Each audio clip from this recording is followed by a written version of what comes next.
নমস্কার, আমি নমিতা পণ্ডিত।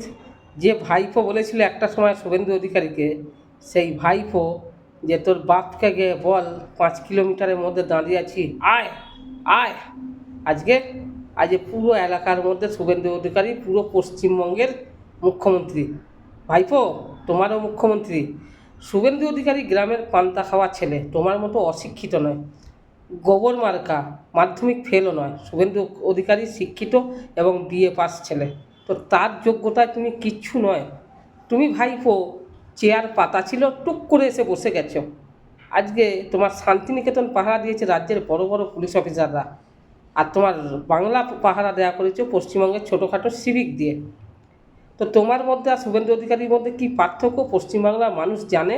তাই পশ্চিমবাংলার মানুষ শুভেন্দু অধিকারীর ডাকে, শুভেন্দু অধিকারীকে পুরো মেদিনীপুরে ওই ঘাস ফুলে মুতে দিয়ে ফলিডল ঢেলে দিয়ে আজ পশ্চিমবঙ্গকে উন্নয়নের পথে নিয়ে যাবে শুভেন্দু অধিকারী।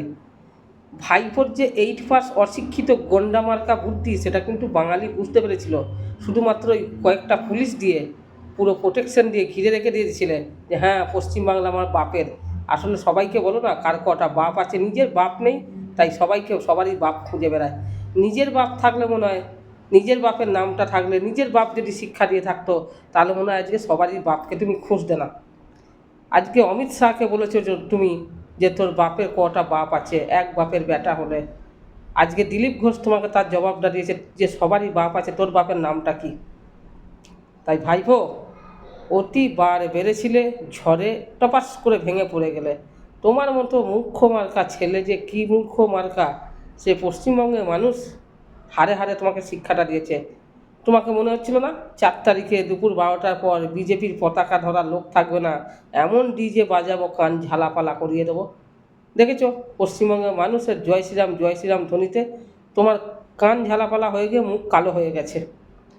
তোমার পিসি বলছে সাংবাদিক সম্মেলনটা আমি করছি, ভাইপো করছে না।